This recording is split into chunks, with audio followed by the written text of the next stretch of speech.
Katika hii dunia busara bado inahitajika kuendesha vitu vingi sana. Ya kwamba sio kila kitu katika hii dunia unaona ni kizuri, na sio kila kitu unaona katika hii dunia ni kibaya, bali inategemea na matumizi yake. Kila kitu kimeumbwa na sababu.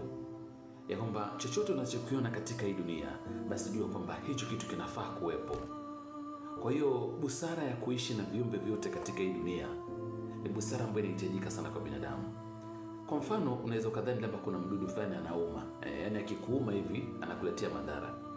Lakini katika mfumo wa dunia, kwa kizungu sayansi wanaita ecology, kile kiumbe ambacho wewe kikuuma kinakuletea madhara, bila shaka katika mfumo wa dunia kina umuhimu wake. Na vitu vyote ambavyo tunaviona katika dunia hii basi vinabeba nguvu fulani, ama spirit fulani. Kwa hiyo ina maana kwamba kile kitu unaweza ukadhani ni kidogo sana, lakini ukakionea ama ukakisababishia madhara ama hata ukakiua.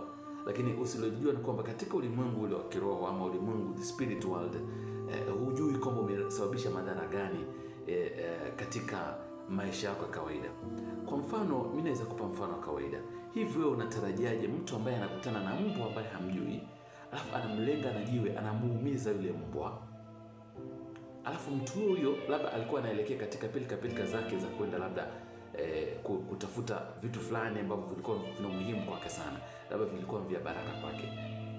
Sidhani kama huyu mtu atakuwa ile njia yake ameiongoza vizuri kama tayari huku ameacha kiumbe fulani kikiwa na majonzi, kikiwa kinalia.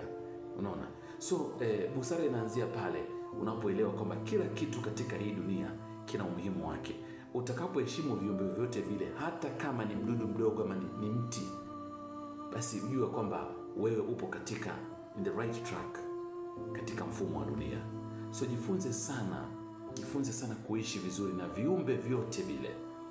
Haijalishi ni kiumbe kidogo, ni mnyama, ni mdudu, ni mti. Kuna sababu kwa nini katika mfumo wa dunia hivyo vitu vipo. Kwa hiyo kama unataka kubarikiwa na unataka vitu vyako viende vizuri, hakikisha kwamba siku zote katika maisha yako unaishi vizuri na viumbe vyote vya Mwenyezi Mungu. Maana hakuna kiumbe ambacho kimeumbwa kimakosa. Lakini sisi binadamu tuko na ile supremacy ya kujiona kwamba we are the best. Hapo ndo tunakuwa tunaanguka. Kwa hiyo jifunze sana kuishi vizuri na viumbe vya Mwenyezi Mungu na utafanikiwa. Tafakari.